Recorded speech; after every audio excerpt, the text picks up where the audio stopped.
All right, so I want to welcome everyone to our Historic County Courthouses webinar here. I'm Paige DeChambeau, and I'm the External Communications Manager at WASAC. And our presenter today is Chris Moore with the Washington Trust for Historic Preservation.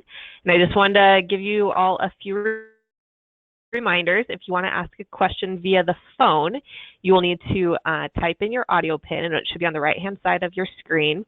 And it's a two-digit number, pound, two-digit number, and then pound again. And then I will unmute you, and you can ask a question through the phone, or you can go ahead and ask your questions in the chat or in the question box, and I'll be monitoring those, and we can stop Chris with your questions as he's presenting. Also, I want to remind everyone that we are recording this, so if you have a colleague that you would like to view it later, we'll make sure and send out the link as soon as we have that. And if you'd like the presentation, the handouts are in the bottom right hand of your screen as well. You might have to have the click the arrow to be able to see them. And there's a PDF version and a PowerPoint version. And if there's not any other questions, then I am going to hand it over to Chris. Great, thank you so much, Paige. I really appreciate WASAC providing the platform for us to do this webinar, as they've done several sessions in a row now. So that's great and wonderful that it's being recorded. So if anyone misses anything or has to step away, we will be sending out information on accessing the recorded version later on.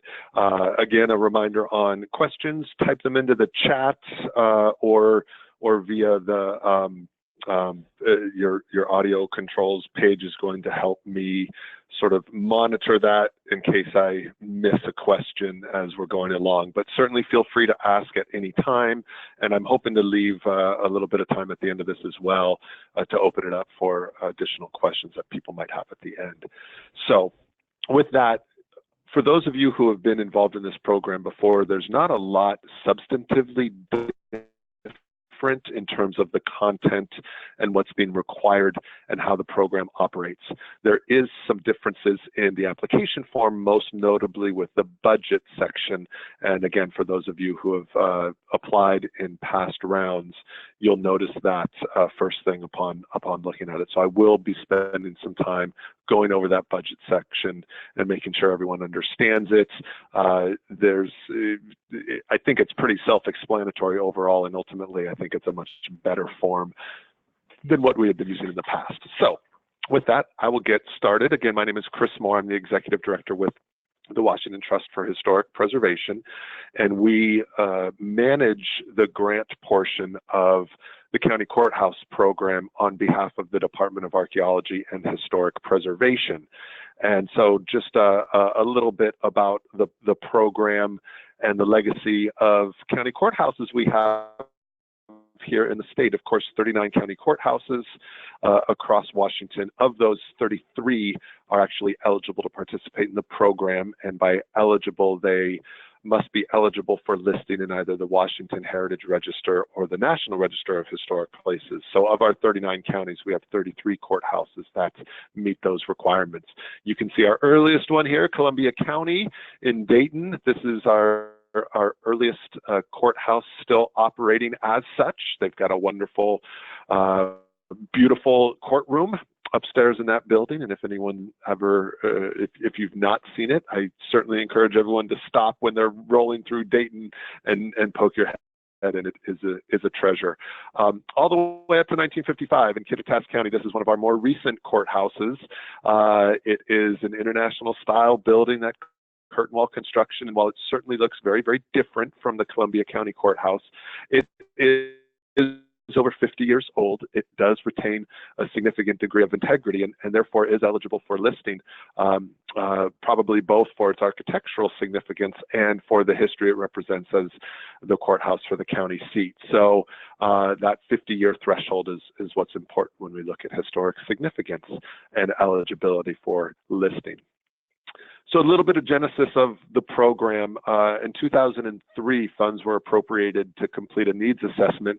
Don't know if any of you were working with your counties in 2003. I was not yet with the Washington Trust at that time, but there was money that came out of the capital budget to do a study and essentially figure out what the overall need is of county courthouses across the state. And that study determined at the time that there was somewhere in the realm of about $95 million in overall capital needs for our historic courthouses. And of that 94 or 95, about 49 million was associated with true character defining features, historic elements on the buildings. Following that assessment in 2005, the legislature allocated $5 million to assist with rehabilitation projects set up as a matching grant. And we have been fortunate the program has been fortunate to continue to receive funding in each biennium since that time. The funding levels have wavered and they've never been higher than 5 million. They've gone down a little bit and they sort of jump around, but we've again been fortunate to get funding in every biennium since that time. And so to date, there's been 26 counties of the 33 that have received funding, and there's been 59 projects overall. So certainly we've had a handful. In fact, I think, a good portion of the counties have received multiple grants, certainly not just one. So we are now in the process of an application round for the upcoming 2019-2021 biennium, and I will talk a little bit more about that. It was a couple years ago we shifted the timing in which we did things, so I'll talk a little bit more about that later. But the key piece to know there is August 1st, deadline for applications, which is not tomorrow, but it's not far away at all. I think you all realize that August 1st will be here before we know it. Okay, I want to go through just some of the program particulars, emphasizing a few of those things. These are not comprehensive lists, but certainly does go through those components that we typically see in grant applications. So certainly preservation, rehabilitation of exterior and interior character defining architectural features. This is a historic county courthouse program, so certainly any degree to which those historic elements, architectural features are part of your project, I think are going to be beneficial and strengthen any application. Doesn't mean they have to be. We have seen grant projects that deal with replacing a boiler and replacing a boiler only, and they've been funded, but I think it strengthens an application when there is a component that involves the historic features. Improvements to courthouse accessibility, that is definitely one that has been a priority, and there's been a number of projects that have primarily been around increasing ADA compliance and ADA accessibility for buildings, and I'll show some examples of how that's been done. It can often be tricky with historic buildings that were built 100 years ago, well before the ADA was passed, but it doesn't diminish the importance of making these buildings as ADA accessible as possible. Seismic retrofits are certainly one that we're hearing a lot of discussion about now with URM buildings and what would happen when the big one hits. So certainly the degree to which seismic retrofit is a part of a program, I think, is something good to focus on. And then other life safety mechanisms or projects that are made in conjunction with historic rehabilitation. As I mentioned, system upgrades, boilers, HVAC, those are eligible components, as are general repairs. If there are repairs and actual repairs that need to be made to elements, those can be part of a project as well. Ineligible activities, and I want to just focus on that top bullet point, general courthouse maintenance. The committee will be looking at the scope of work proposed very closely and omitting things that they believe is maintenance. So how do we define courthouse maintenance versus a capital project, a true rehabilitation project? And admittedly, I think the line can be blurred sometimes. So, things like cleaning, polishing, buffing, refinishing, Sometimes those are going to be looked at, it's very possible those would be looked at by the committee as maintenance, even if it's not, monthly or annual maintenance. If it's cyclical, that is, every other year, they might look at that. So, saying, hey, we want to refinish the woodwork because it's looking a little dull. There's going to be some committee members, grant review committee members, that consider that to be potentially maintenance. And then things even like cleaning masonry. There's a difference between repointing exterior masonry and cleaning it. So cleaning could be considered under that rubric of cyclical maintenance, whereas if you need to repoint masonry and do that sort of a weatherproofing treatment, that certainly would be a capital project where you're, hiring an outside contractor, they're coming in and erecting scaffolding and all that kind of deal. That's clearly a capital piece. So you do want to be careful about maintenance.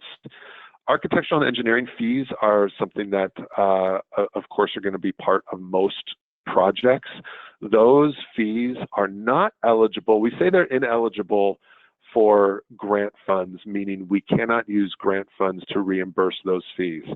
But because this is a match grant, it does require a local match, those fees can count toward the county's match. So if the county does have to put forth a number for A&E fees, those will count toward the match. Same thing with other project planning.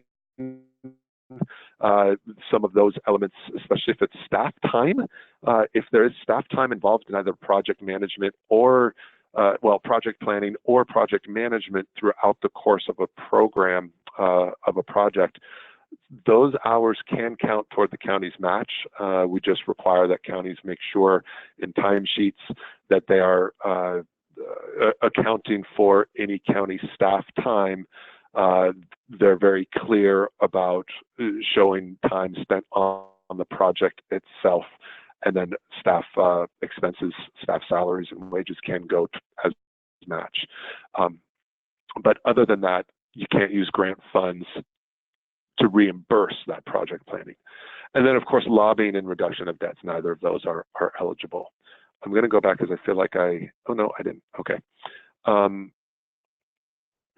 So other program particulars, the evaluation criteria. I'm not going to go through all of these one by one. You see them on the screen, you can read them. But the very first one, I just like to note that essentially if you're eligible to apply for the grant program, if I've reached out to you already and said, hey, do you have a project, then you've already met evaluation criteria number one. So that's not a quote unquote scored criteria. It is a kind of either or, you're either in or you're not. And anyone who has a courthouse listed in the National Register or eligible for that listing is eligible to participate. Then we've got financial need, projects that assist in providing structural life safety, public visibility. I'm going to talk more about these as we go through the application form itself. And then the other criteria, match in hand at time of application, projects for which plans are already ready, already developed and have demonstrated meeting the Secretary of Interior standards. We'll talk more about those. And then finally down to looking at number 10, the percentage of match. And again, we'll talk about that a little bit more later, but essentially the match that's been in place, when the program began, it required a dollar for dollar match. For every dollar in grant funds received, the county had to match it with a dollar of its own funding. So if you had a $100,000 project, you could ask for $50,000 in grant funds, and you could ask for $50,000, and you'd have to match that with $50,000 in local money. That match requirement is different now, and it has been different for, I think, the last 3 grant cycles, maybe even 4, but at least the last 3. And this was instituted during the recession, and the committee has decided to just keep it in place. But that is, there's now a sliding scale match requirement or match component. And so counties can still opt to provide a dollar for dollar match, $1 in county funds for every dollar in grant funds. But there's a sliding scale and counties can opt to provide less. The minimum requirement is that counties must provide at least 25% of their grant request. So using simple numbers, if a county is requesting $100,000, at the minimum, they would have to match that with $25,000 for a total project of $125,000. And so how that element ends up getting scored is based on the ratio of county match to grant request.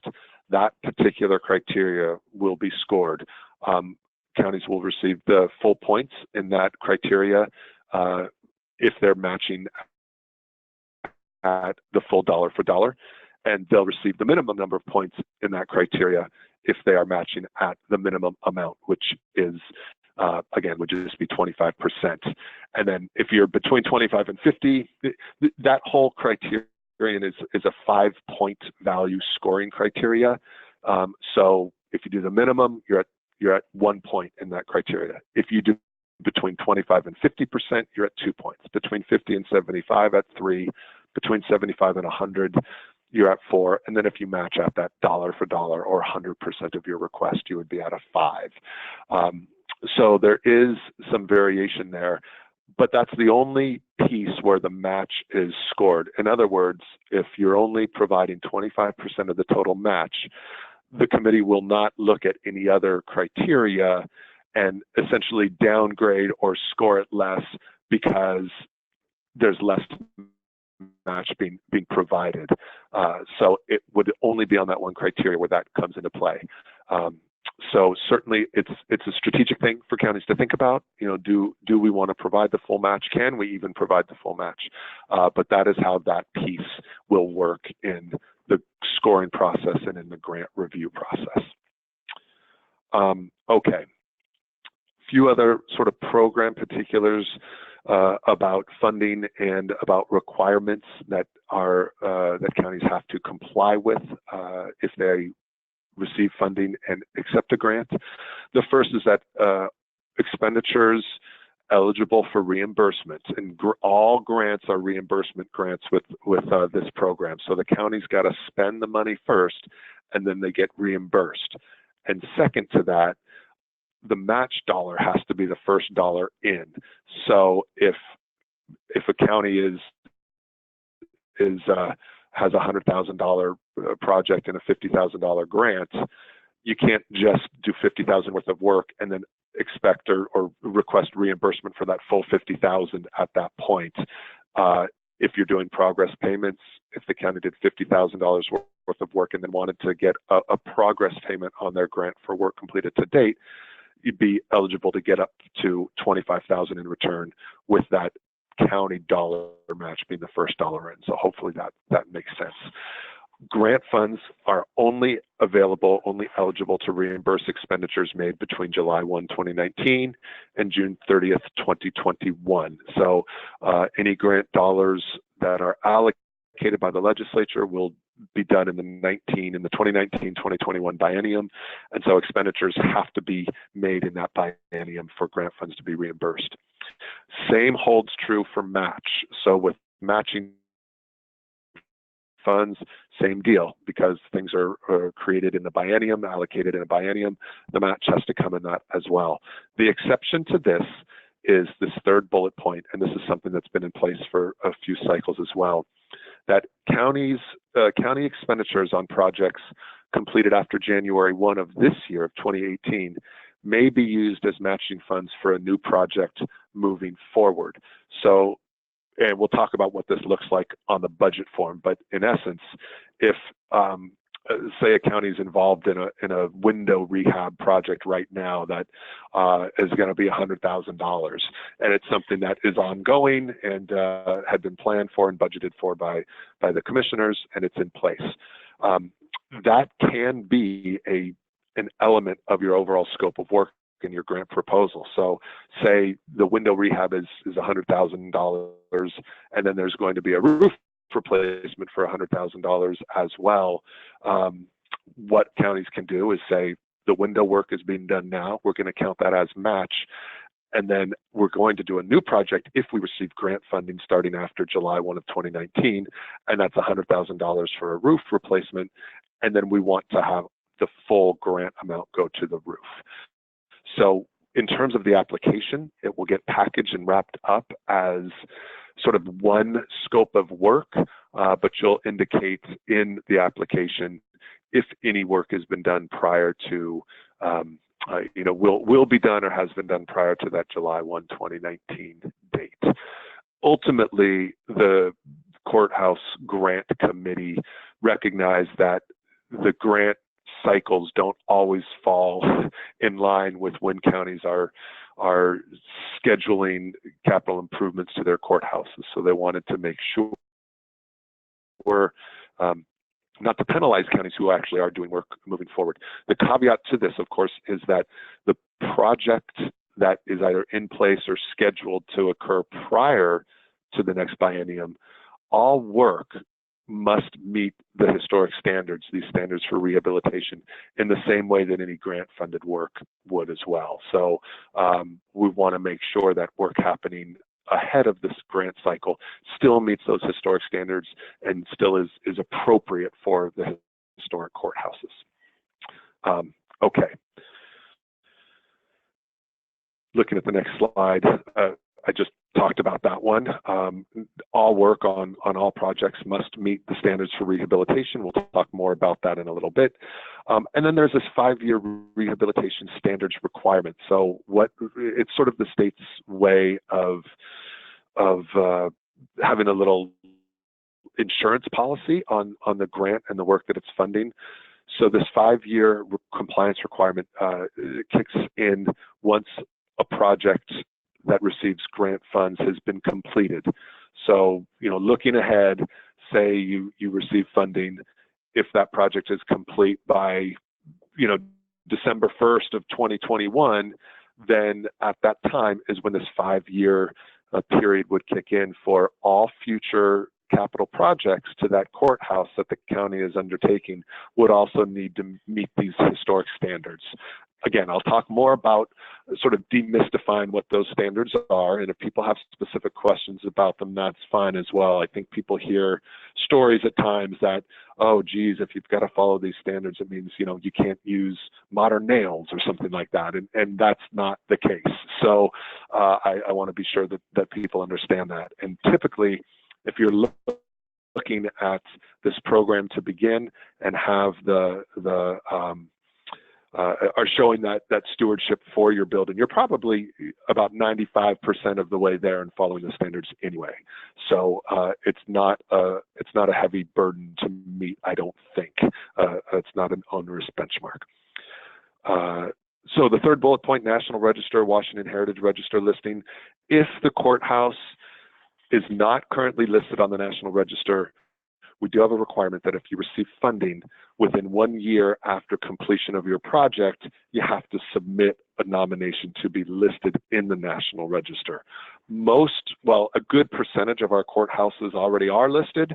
If you're not yet, this would be a requirement to have happen within 1 year of project completion. Listing in the National Register is honorary only. There's no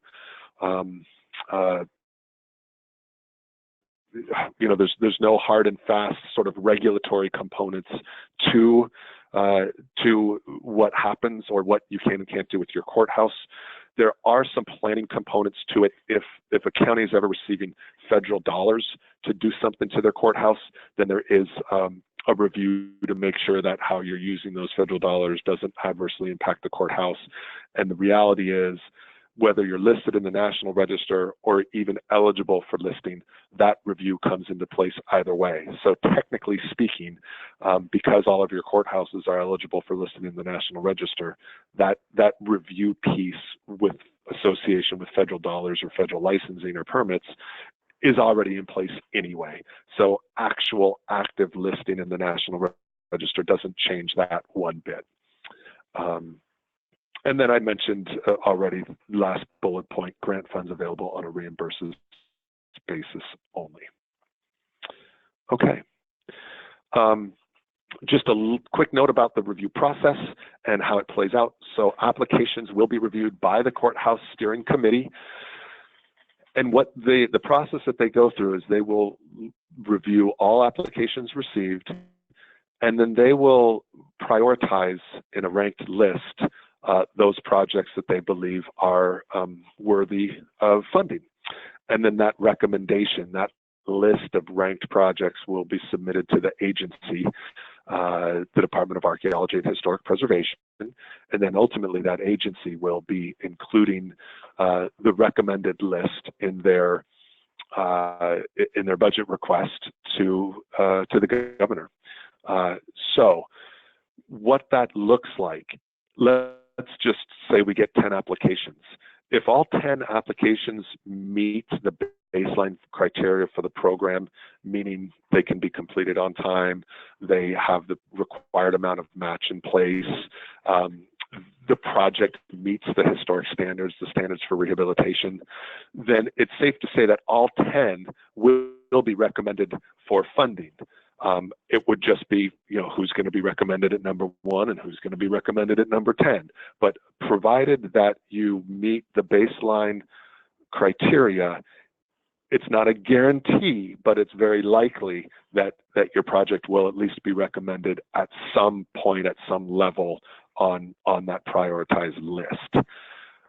Why that's important is because we do not have a set amount of funding every biennium that we're authorized to use or that we're authorized to go to. I mentioned that we changed how we did things a few cycles back. It used to be that we would wait, there'd be a request made for a set amount of money in the capital budget, and then if that amount of money was allocated, then we would go do an application round and we'd know, hey, we've got $5 million, or hey, we've got $2.5 million, and then the committee could distribute grants that way. We found that was not as effective, and so now this prioritized list is submitted, and again, using the example, the scenario of 10 applications, if the committee receives 10, they all meet the criteria, they'll submit a ranked list of projects 1 through 10. And then at that point, it's up to the governor and the legislature to determine what level of funding they want to see included.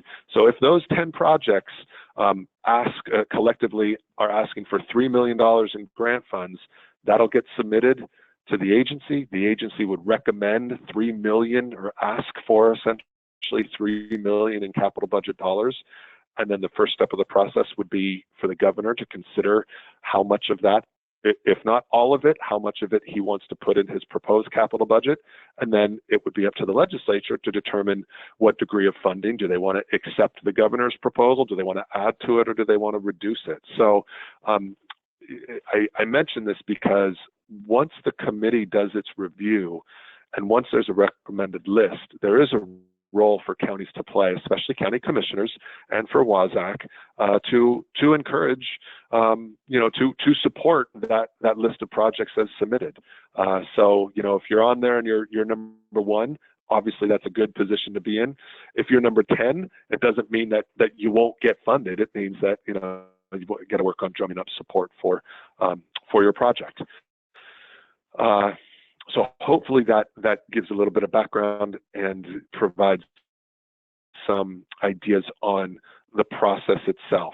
All applications are reviewed, and then that prioritized list is submitted ultimately for the governor and the legislature's consideration. So with that, the timing is such that we won't know what projects are funded, if any, or if all, until the capital budget is passed and signed into law, which for the 2019 biennium, for the 2019 legislative session is slated to be toward the end of April. A lot of us are familiar with how the capital budget process went the last time around, and they did not pass one until January of this year for the current biennium that we're in.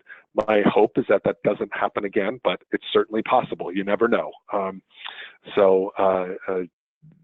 In all likelihood, we'll see something, well, hopefully we'll see a capital budget by the end of April.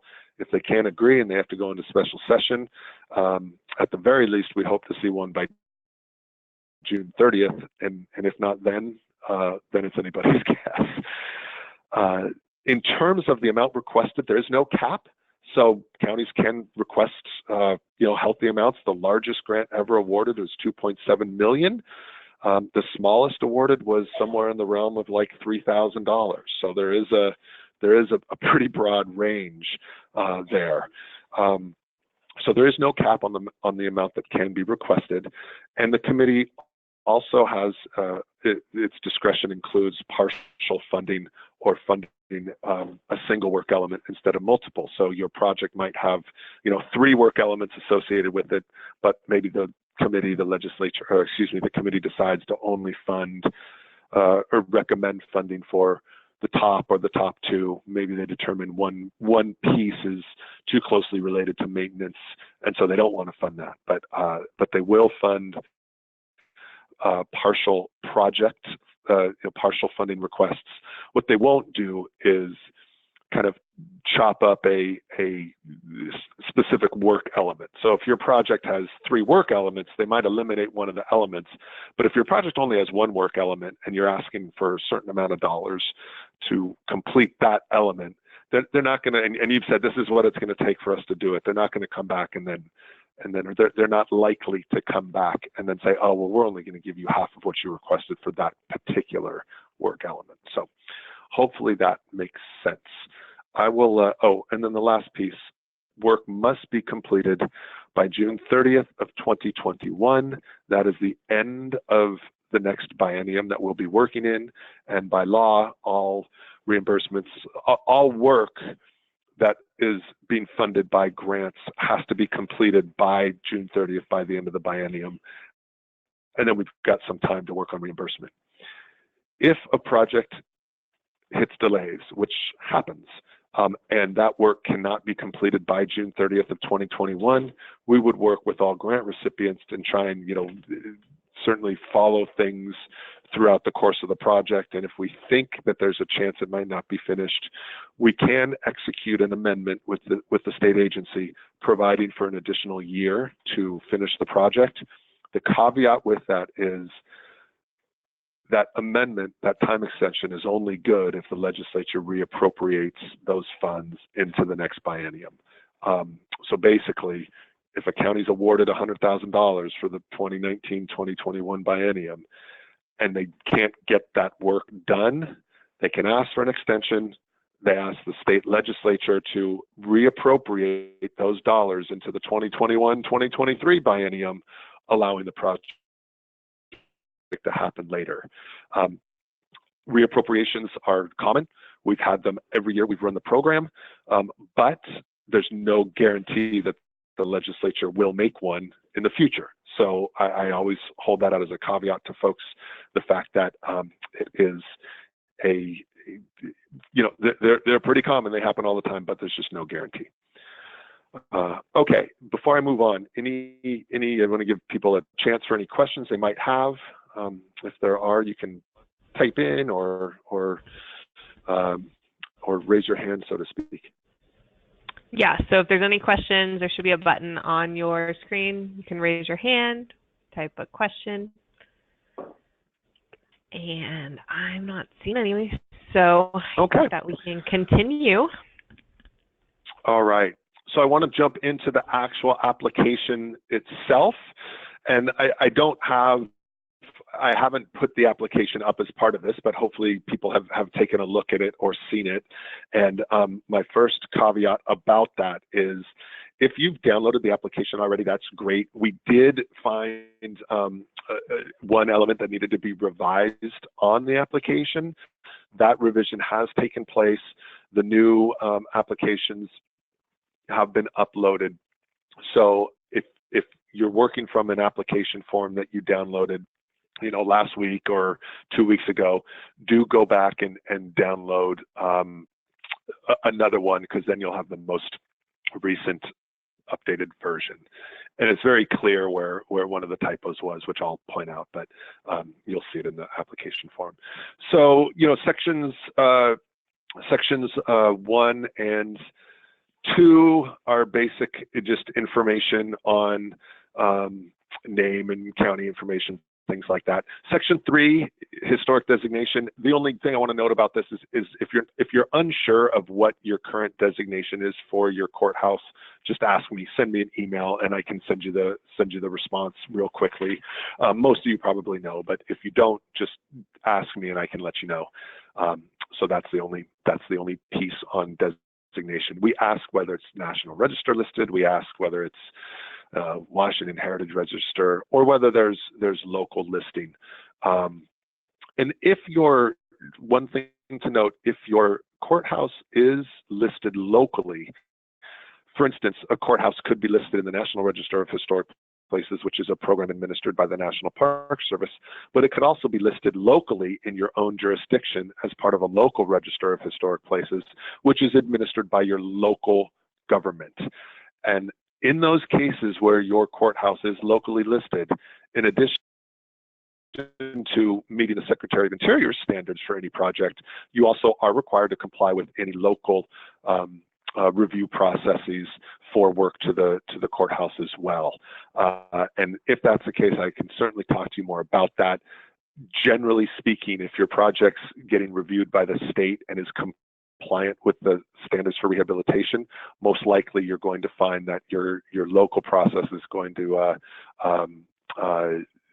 approve that work as well.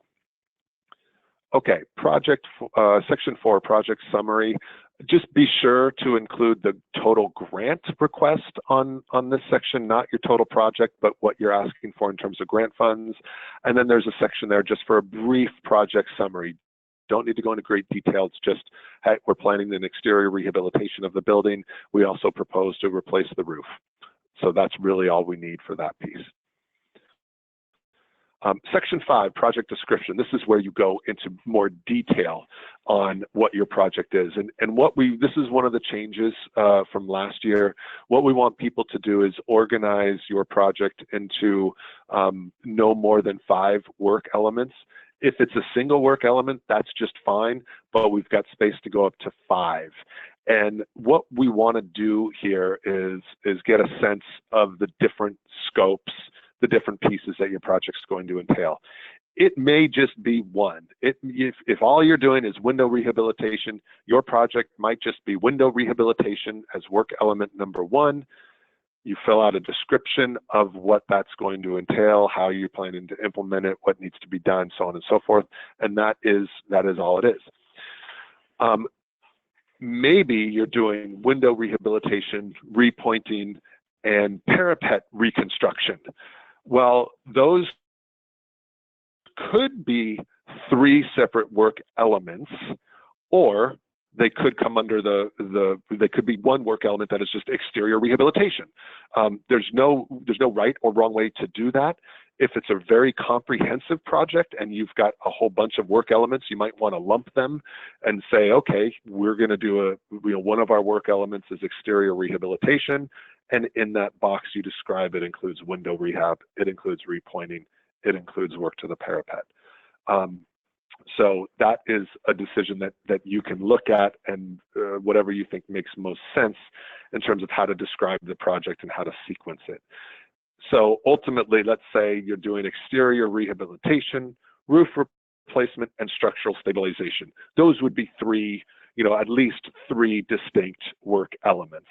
So you want to try and be pragmatic, practical about what the breakdown would be. If we have a roof replacement and if you have foundation repair, those probably aren't going to be part of the same work element. Those would be distinct. And then why this is important, and I'm going to jump to the budget right now, is however you label those work elements, whether it's 1, 2, 3, 4, or all 5, those labels will populate in the budget form. And so the next slide,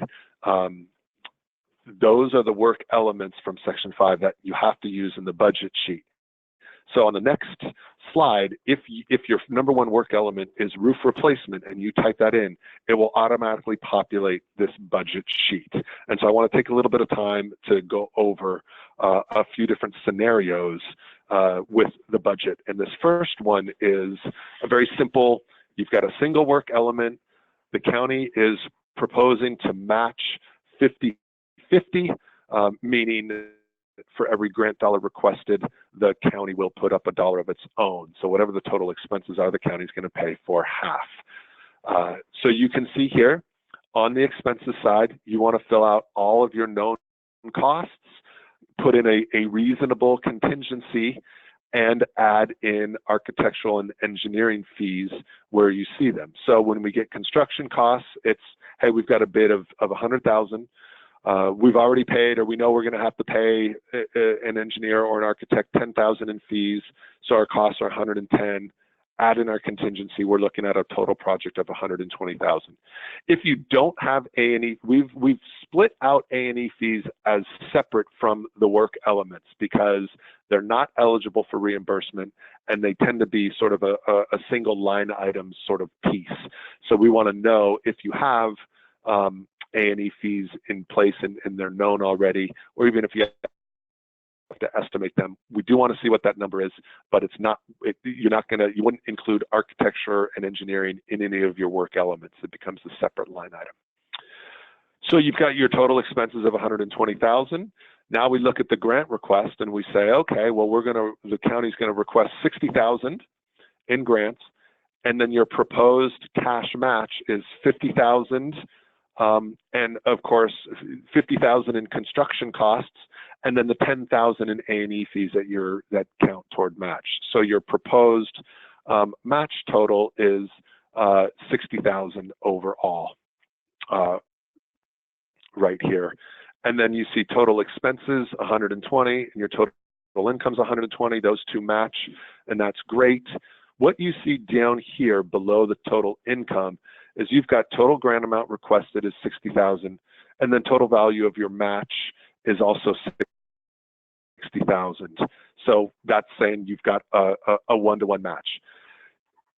We'll see how this plays out in some other scenarios, but if this number in the gold box is anything other than 0, then you need to rework the match. You're not meeting the minimum required 25%. Okay, this is a real simple scenario, one work element, 100% match in place, pretty simple. So let's look at the same scenario, the same work element scenario, where there is where the county match is actually less than what's requested. So we see the same numbers on expenses, the same total expenses, 120,000 when you add in A&E fees and your contingency and your construction costs. But in this case, the county's saying, you know what, we can't afford that full match. We're going to ask for 90,000 in grant dollars. We're still going to match. We're still going to use our A&E fees as match, and then we're going to kick in another 20,000 in county dollars for a total match of 30,000. So in this case, total income still 120, but the grant request is 90,000. The match is 30,000. Because 30,000 is at least 25% of the amount requested, you're still at a 0 here, so you're okay. That's an eligible amount to request. The in-kind column here, we have it because it's an allowable element of matching value that counties can give. When we say in-kind, we mean donated. So if you're getting donated labor or donated materials, that can count toward your overall project and can count toward your match. It cannot make up, or the most it can make up is 50% of your match. So say the county's proposing to match $100,000 for a project, no more than 50,000 of that can be in donations. Now, I mention this because it's allowable. The reality is in the 59 projects we've done, there's not been a single county that's provided any donated labor or donated materials. It's simply a difficult thing for counties to do, quite honestly. So that should not be confused with staff time and using staff time as match for project planning or project management. Staff time is actual cash dollars. It's hard, it's expenditures that you're making. It's not donations. When it's a donation, there's no cash exchanged, no expenditure. So this looks at that single work element with that increase ratio. Okay, 2 more to look at. Here's one where you've got multiple work elements. Oh, wait, I skipped one, I think. yes, multiple elements, and it's that dollar for dollar ratio. Again, I won't spend a whole lot of time going through it, but you've got now added in window rehab for an additional $200,000, contingencies, $20,000 there. For the A&E fees, it went up from $10,000 to $20,000. So your overall project is about $320,000 in construction costs, adding in your A&E fees, a $30,000 contingency for a $350,000 project. Same grant request, $60,000 for the roof portion, and now we're going to look at asking for $115,000 in window rehab. Comes to $175,000, and then on the income side, the cash match is going to be again $50,000, $105,000 on the window rehab work, plus the $20,000 in A&E for a full match of $175,000, and you see it play out there. That's just adding another work element. Here's the example where the grant request exceeds what the match is. Again, same construction, same total expenses cost, same total income cost. It's just broken out differently between the grant request and the proposed matching. And so here you see that difference. The grant request is $250,000. The total match is $100,000. You're still at a zero here because $100,000 is at least 25% of the overall request. These numbers can be adjusted any way that the county wants to adjust them, provided that you're meeting the minimum amount. One thing to keep in mind, though, is whatever you're asking for in terms of where the money's going to go, that's how it has to be done in the ultimate contract and budget. So if you're going to ask for $90,000 for the roof and $160,000 for the window work, that's how the grant contract would be written up, and you're subject to those numbers.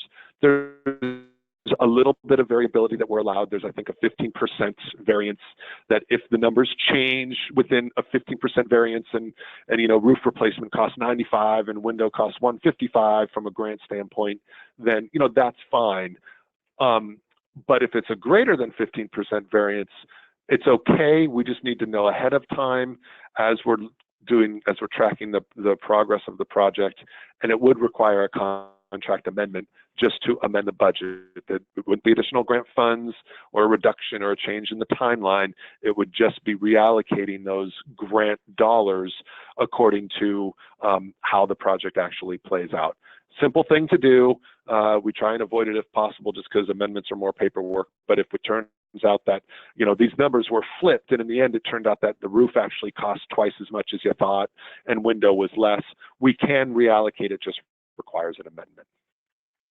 Okay, last scenario. This is one that shows prior expenditures. So same two projects, roof replacement and window rehabilitation, but now the county's going to do, let's say the county had completed a front entry accessibility project, which was completed in March of this year, and they want to use the expenditures from that as match for the new work moving forward. So again, what has happened is there's a $50,000 construction cost for that accessibility. There is no contingency in this case because these are known costs. They're expenditures that have already been made, so we know them. So there's no contingency. But the A&E fees went from 20 to 30 because there were $10,000 of A&E associated with the front entry. And so that you now have a $380 in construction costs. You're still at 30 on your contingency. Now your total expenditures are $410. When you look at the only difference here is on the front entry accessibility component, you enter those under this column of prior capital expenditures. It shows up as $50,000 in prior expenditures. We know that all 50 is match. We know that for A&E, 10,000 of your total was associated with this. So ultimately, you've got 60,000 in prior capital expenditures, which the county is looking to match for a new project moving forward. And what that does is it allows you to adjust what you can ask in terms of your grant request. So it just plays with those numbers. So in this case, they decided to say, well, look, let's ask for virtually all of the roof work to be a grant reimbursement. So now it's $90,115. You've got your grant request of 205. Your proposed match moving forward is going to be 145, and then you're adding 60 for the prior work done. It all works out to that dollar for dollar match ratio of 205,000, including the 50 from the prior biennia, and the total is still 410. And then the very last scenario, and I appreciate you all sticking with me on this, is increased, the one where you're asking for more in grants and you're willing to match. Costs are the same in this scenario, still at 410,000 total expenses. Prior capital expenditures are the same. You're just, again, asking for more in grants and proposing less in cash. So in this case, it really is the full amount of roof being asked for, an increased portion of the window rehab being asked for. So the total grant actually comes in at 245,000. You're only going to match 105,000 in cash plus the 60 from prior expenditures. So now your match has gone down to a total of 165. Again, you're still okay because 165,000 is at least 25% of 245,000, and your total income still matches your total expenses. So additional columns, additional things to fill in here, but in terms of it breaking out and really demonstrating what the county match is coming from and what work elements are what they cost, we think this is a better way to illustrate it than what we've done in the past. So hopefully this all has made sense. This is, as I mentioned, it's very new. And keeping in mind that these elements will self-populate based on how you designate or label the work elements from section 5 here. Okay, moving on. Section 6, I'm going to go back to section 6 of the application. This is your opportunity to discuss historic character defining features and how your project is going to impact and benefit those features. This is a list that is not comprehensive, but certainly talks about a number of features which might have character defining features. And again, a note that maintenance is not eligible.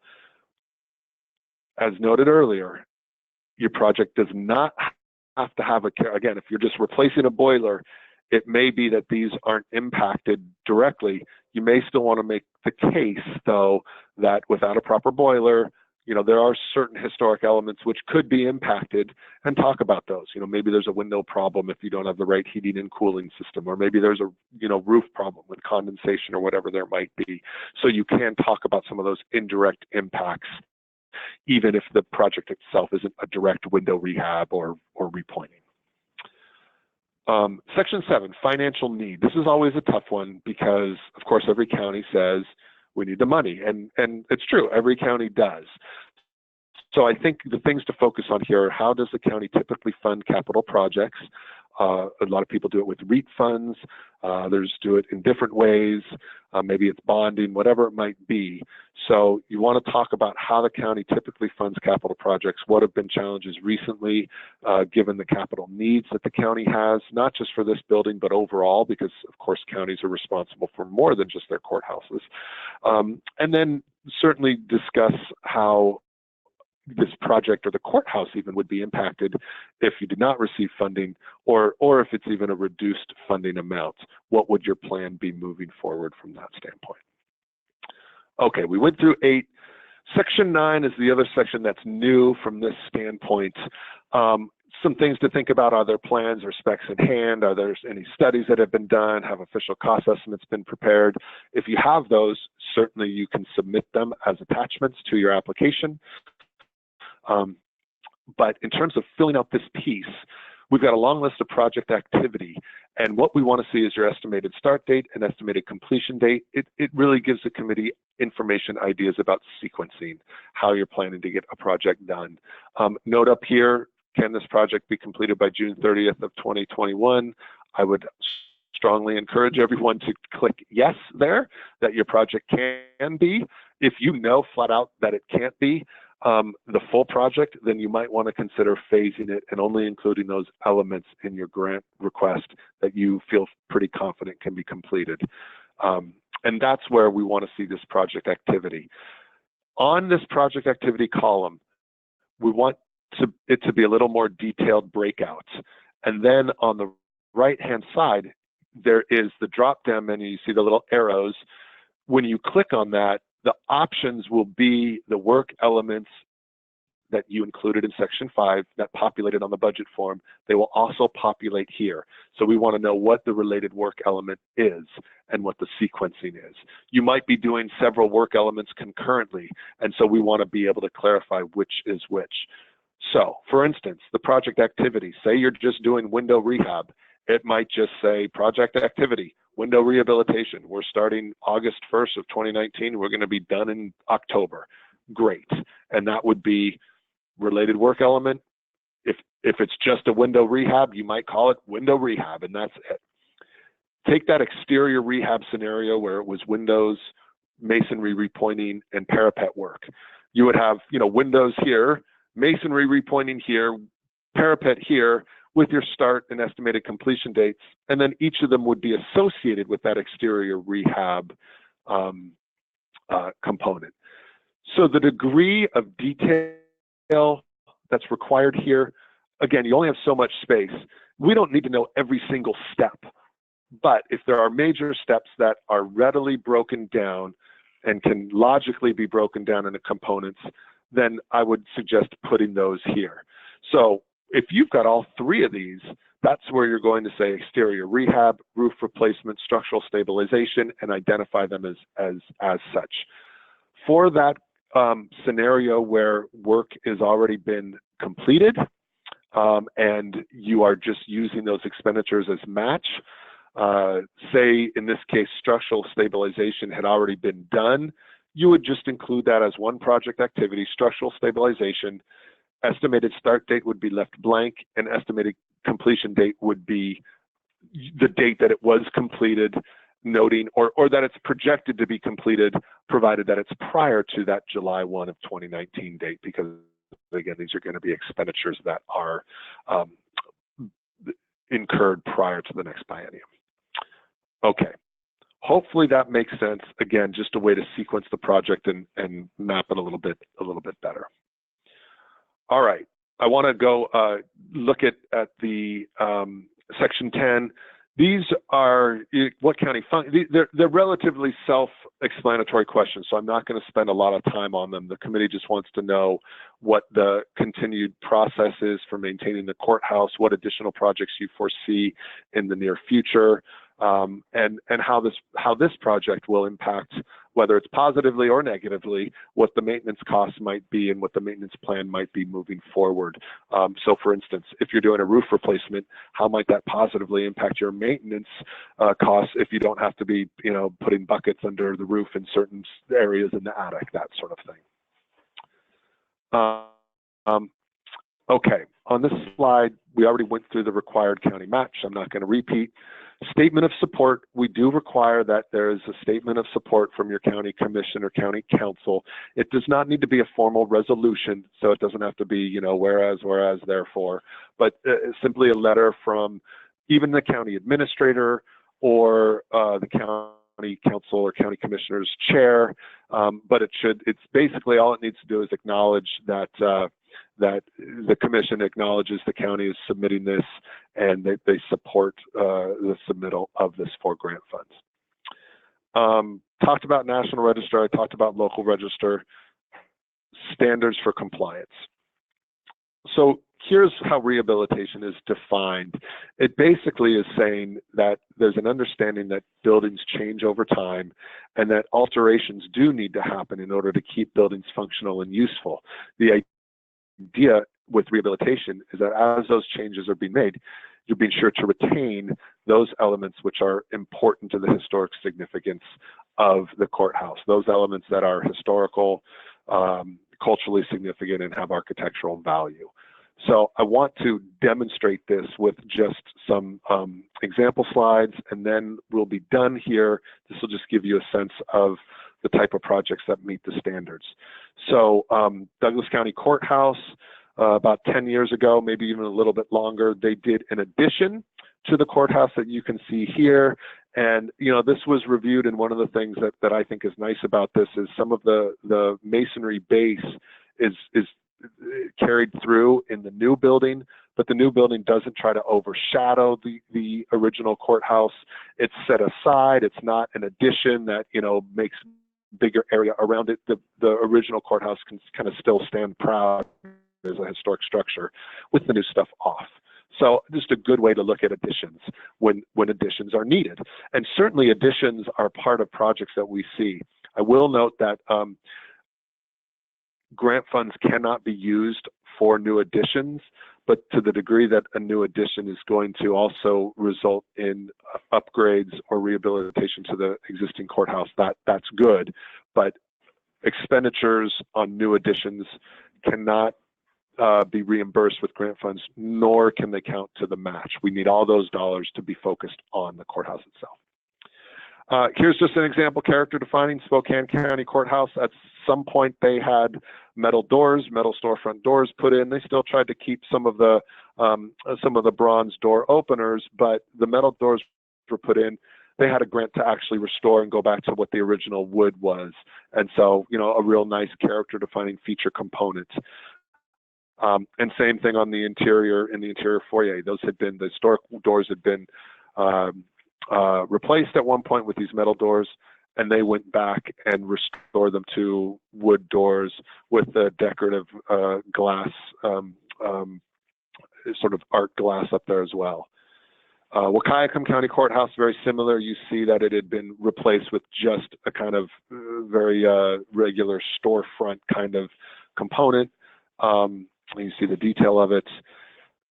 And then they went back with restoring it, and were able to put, you know, new wood doors, get that configuration similar to what it had been, and make those doors ADA, well, not ADA because they had stairs here, but have all the code compliant push bars and things like that. Walla Walla County Courthouse, looking at windows, these were replacement windows. In some cases, you see the air conditioning units hanging out of them. The configuration was different from what had historically been there. They worked and actually did new windows, and these were aluminum clad, wood frame aluminum clad windows. So even though originally the windows would have been all wood, they were able to go with a wood frame clad in aluminum for maintenance and longevity. So replace the old metal windows that had been failing, got all the units out of there, and went back with a configuration that matched the original configuration of the windows in the courthouse, were this 3/1, and were able to do that. And so that's how you see they were 3/1 in some places, they were 1/2 in others like that. So this was the original configuration for all those windows. King County, this was one where they had some very fancy bathrooms with Alaskan marble inside. Their project was to convert the required number of those to be ADA accessible. They were not ADA accessible prior to this, at least not all of them. So they took down some sort of stanchions, partitions in there, made sure that toilets and sinks and handrails were placed properly, and made them ADA accessible with push buttons for automatic closures as well.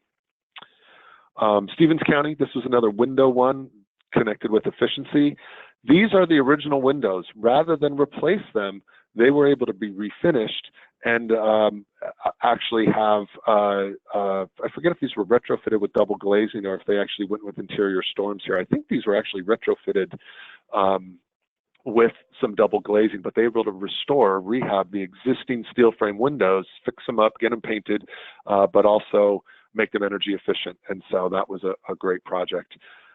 Exterior, you can see where there was some exterior failings here. This was a larger project. There was some delamination of the stucco, see weeds growing where they shouldn't be growing, but they came in, scaffolded the building, did some window work as well, and ultimately architectural elements came back. They were able to restore, rehab some of those features that had been lost or were seriously deteriorated. They replaced where needed, but the requirement is if you can repair any elements like these, you work to repair them first. If replacement is required because they're deteriorated beyond the point of repair, they just need to replicate what had been there. So that was a good project in looking at that. Pacific County they've had a couple grants, but one was a roof replacement. This entire roof needed to be replaced.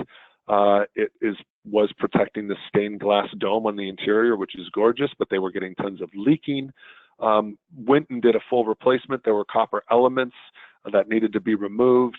And one of the things that was great about this is you can see the courthouse did not have any kind of parapet or balusters up there, but yet it did at one point. It was removed actually around World War II as part of the war effort, where they took the copper balusters that had been up there and removed them. Well, this project, the county said, we want to restore that parapet in addition to doing the new roof. And so that's what it looked like after it was restored. And this earned them, additional points on that character defining features piece. This was restoring an element important to the overall architectural composition of the courthouse, but which had been missing for literally decades. So it was great to bring that feature back. Mason County Courthouse, they did an exterior facade with not just a cleaning of that Tenino sandstone, but an actual refastening where needed, fixed delaminated elements, and that was a piece of it. They did window work as a part of it. But the other thing that's really nice is you can see this was not ADA accessible. They were compliant. They had an ADA piece, an ADA entrance around the back, but there is an equity component to this as well, where you can get ADA through the front door and give people the ability to enter the courthouse, someone who's wheelchair bound, give them the ability to enter it just like every other resident or citizen of the county. That's an important piece and one that should be thought out. And in this case, they were able to add that. You can see it here. They extended this landing and stair a little bit, and so there could be a walkway that was added there. They added a little bit of a decorative wall on either side, so it kept that a balance, that symmetry to the facade of the courthouse. Those walls weren't there prior, but it kept that balance and it enabled this ADA ramp to come right in and then make the front accessible as well. And that was a great project. Finally, some other features. These are features that if you're talking about, just painting or refinishing, probably going to be considered maintenance. If there's repairs that are needed or restoration, say the corbel like this was missing, we want to restore, or the windows need to be rehabbed so they're working again, that's capital, that's rehabilitation. Last piece on renovations. You can ask for grant funds to renovate different areas to new uses. Spokane County has certainly done this. Space that was once office space got recaptured for another courtroom. So even though this historically wasn't a courtroom, it was still received grant funds to do the renovation. None of this jury bench and woodwork was there originally or was historic, but we reviewed it and said, look, it's compatible to what's there.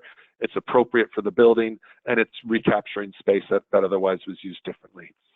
And then finally, Jefferson County had a huge structural program that they worked on. This was one of our early grants. And you could see the degree this ultimately, I forget what the overall numbers were, but the county received somewhere in the realm of $1.5 million in grant funds for this project, and they had other grants and other funding in it as well. But really needed was really needed to structurally stabilize the clock tower, and you can see where steel had been introduced as you went up that brick masonry tower, where it had been introduced as kind of diaphragms throughout to stabilize that tower as you moved up it. Garfield County is the last one I'll show, kind of a comprehensive program. See areas where there was a lot of deterioration, where you had inappropriate sort of implements of different things. And ultimately, they looked at a comprehensive rehabilitation. It was a new roof. It did include exterior rehab of the building, which included painting. This had been a drop ceiling. You couldn't see any of this. This was restored, brought back. So really a comprehensive project. And that's what it looks like as of project completion. Okay, I went through a whole lot. I went through images pretty quickly. Hopefully there was a lot of information that you could glean from that, and I hit on the major elements of the program. That is the end of what I have. If there are questions that people, we can certainly spend some time and open up the floor for those who can stick around for any specific questions. Okay, great. So if anyone on the phone, we still have about 9 people. So if there's anyone who has any questions, feel free to ask now, either by raising your hand or by typing into the boxes. And I'll give people a few seconds to see if there's anything that comes up. Paige, do we just want to unmute everybody, or does that lead to mayhem? I actually can't. I don't think. Oh, you can't. Sorry. Okay. Because this doesn't look like everyone has their audio pin. So if you would like to ask a question, make sure to type pound and then your audio pin, which will be on the right hand side of your screen, and then pound again. So we do have a question from Jennifer. So I'm going to unmute you. Okay, Jennifer, you should be live. Hi, can you hear me? Yep. Sure can. Okay, I'm not sure if this was covered before, and I believe I spoke to Chris about it in the past. If we've already done a project and paid for it and submitted to get funded for it, and it was rejected for 1 year, can we then again submit it again, or is that not something that's advisable? No, I mean, if it's the same exact project and it didn't, and to clarify, a project could get recommended for funding by the committee, but not ultimately funded by the legislature. So, for this current biennium we're in, there were 16 projects recommended for funding, but the legislature only funded, a million plus, which only allowed for the top 3 ranked projects to be done. So if your project was recommended but not funded, yeah, you can submit the same exact thing. What I would recommend is trying to rework it, or if there's new elements you can add. There might be some ways to make it a more compelling or more competitive grant. So rather than being, ranked 12 out of 16 or whatever it might have been, you're 3 or 4 or 5, and you have a better chance of being funded. I would love to sit here and say the legislature will look at the prioritized list and fund every one of them, but that has not happened the last 2 biennia. We have not had the full list of projects funded. Now, Jennifer, if your specific question is that part of your match in that last application was for work that had already been done, and that was how you were going to come up with a match, you can still, if that work was done before January 1st of 2018, then it's no longer eligible to count as the match. So that time frame does move forward. So at this point, only projects, only expenditures the county incurs after January 1 of 2018 and prior to July 1 of 2019, only those would be eligible as match for a new project moving forward. Does that answer your question? Yes, it does. Thank you. Great. Okay. Is there anyone else that has a question? Just go ahead and raise your hand. We have a thank you from Gordon, but I don't see any other questions. So I think if anyone wants to get a hold of Chris with questions offline, his email is up on the board, or we can connect you. And I think that's all we got. Well, great. Thanks to all for sitting through it. And absolutely feel free to email me direct questions.